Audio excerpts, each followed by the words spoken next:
Christmas एक ऐसा त्योहार है जिसे शायद दुनिया के सर्वाधिक लोग पूरे हर्षोल्लास के साथ मनाते हैं। आज यह त्योहार विदेशों में नहीं बल्कि भारत में भी समान जोश के साथ मनाया जाता है। भारत की विविधतापूर्ण संस्कृति के साथ क्रिसमस का त्योहार भी पूरी तरह घुल मिल गया है। सदियों से यह त्योहार लोगों को खुशियाँ बांटता और प्रेम और सौहार्द की मिसाल कायम करता रहा है। यह त्योहार हमारे सामाजिक परिवेश का प्रतिबिंब भी है, जो विभिन्न वर्गों के बीच भाईचारे को मजबूती से देते आया है। क्रिसमस का अर्थ मानव मुक्ति और समानता है। बाइबिल के अनुसार ईश्वर ने अपने भक्त यशायाह के माध्यम से 800 ईसा पूर्व ही यह भविष्यवाणी कर दी थी कि यह दुनिया में एक राजकुमार जन्म लेगा और उसका नाम इम्मानुएल रखा जाएगा। इम्मानुएल का अर्थ है ईश्वर हमारे साथ। यशायाह की भविष्यवाणी सच साबित हुई और यीशु मसीह का जन्म इसी प्रकार हुआ।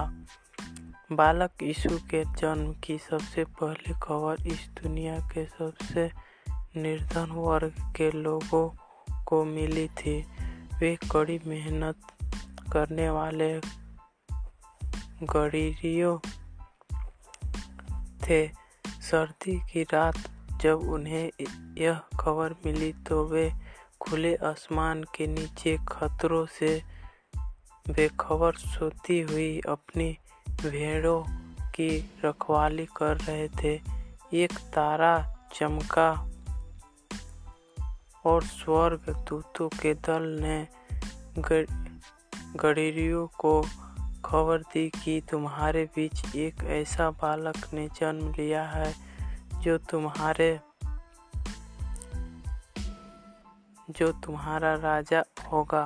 पूरी दुनिया के गरीब यह खबर सुनकर जहां खुश हुए वहीं गरीबों पर जुल्म करने वाला राजा हेरोदेस नाराज हो गया।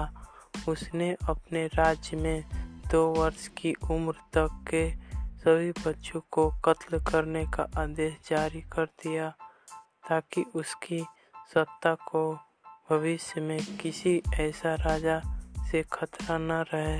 अच्छाई को देखकर बुराई करने वाले इसी तरह दुखी और नाराज होते हैं। यही शैतानियत का प्रतीक है। ईसा मसीह इसी शैतानियत को खत्म करने के लिए आए थे। ईसा मसीह ने मानव रूप में जन्म लेने के लिए किसी संपन्न व्यक्ति का घर नहीं चुना। उन्होंने एक गरीब व्यक्ति के घर की गौशाला में घास पर जन्म लिया। दरअसल वे गरीब, भोले भाले और शोषित व पीड़ित लोगों का उद्धार करने आए थे। इसलिए उन्होंने जन्म से ही ऐसे लोगों के बीच अपना स्थान चुना। यह बहुत बड़ा संदेश था। 30 वर्ष की आयु में ईसा मसीह ने सामाजिक अवस्था के विरुद्ध अपनी आवाज़ बुलंद की। उन्होंने जनता को दीन, दुखियों और लाचारों की सहायता करने, प्रेम भाव से रहने, लालच न करने, ईश्वर और राज्य के प्रति कर्तव्यनिष्ठ रहने, जरूरतमंद की जरूरत पूरी करने, आवश्यकता से ज़्यादा धन संग्रह न करने का उपदेश दिया।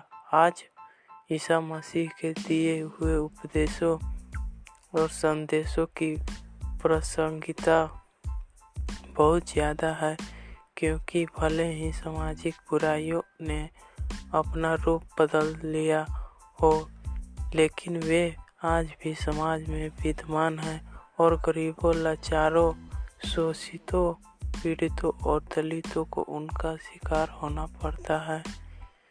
ईसा मसीह ने समाज को समानता का पाठ पढ़ाया था। उन्होंने बार बार कहा कि वे ईश्वर के पुत्र हैं और भले ही इस दुनिया में क्रूरता, अन्याय और गैर बराबरी जैसी अनेक बुराइयां हैं, पर ईश्वर के घर में सभी बराबर हैं। उन्होंने ऐसा ही समाज बनाने पर जोर दिया जिसमें क्रूरता व अन्याय की जगह न हो और सभी प्रेम और समानता के साथ रहे।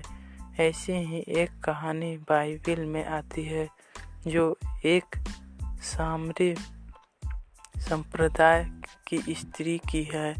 जब ईसा मसीह ने उससे पीने के लिए पानी मांगा तो स्त्री ने कहा कि तू यहूदी होकर मुझ सामरी स्त्री से पानी क्यों मांगता है। दरअसल यहूदी लोग सामरियों के साथ किसी प्रकार का व्यवहार नहीं रखते थे और उन्हें कमतर मानते थे, लेकिन ईसा ने उसके हाथ का पानी पिया। ईसा मसीह ने दलित, दमित और असहाय लोगों को आशा और जीवन का संदेश दिया। उन्होंने अपना पूरा जीवन मानव कल्याण में लगाया। यही वजह थी कि उन्हें क्रॉस पर मृत्यु दंड भी दिया गया, लेकिन दूसरों के हित में काम करने वाले मृत्यु दंड से कब भयभीत हुए थे। क्रिसमस का त्यौहार कई चीज़ों के लिए खास होता है, जैसे क्रिसमस ट्री, स्टार, गिफ्ट्स आदि। और हाँ, कई लोग मानते हैं क्रिसमस के दिन सांता क्लॉज बच्चों को उपहार देता है। सांता क्लॉज को याद करने का चलन 4वीं शताब्दी से आरंभ हुआ था और वे संत निकोलस थे जो तुर्किस्तान के मीरा नामक शहर के बिशप थे। सांता क्लॉज लाल व सफ़ेद ड्रेस पहने हुए एक वृद्ध मोटा पौराणिक चरित्र है जो रेनडियर पर सवार होता है तथा समारोहों में विशेषकर बच्चों के लिए एक महत्वपूर्ण भूमिका निभाता है। क्रिसमस उम्मीदों और खुशियों का त्यौहार है।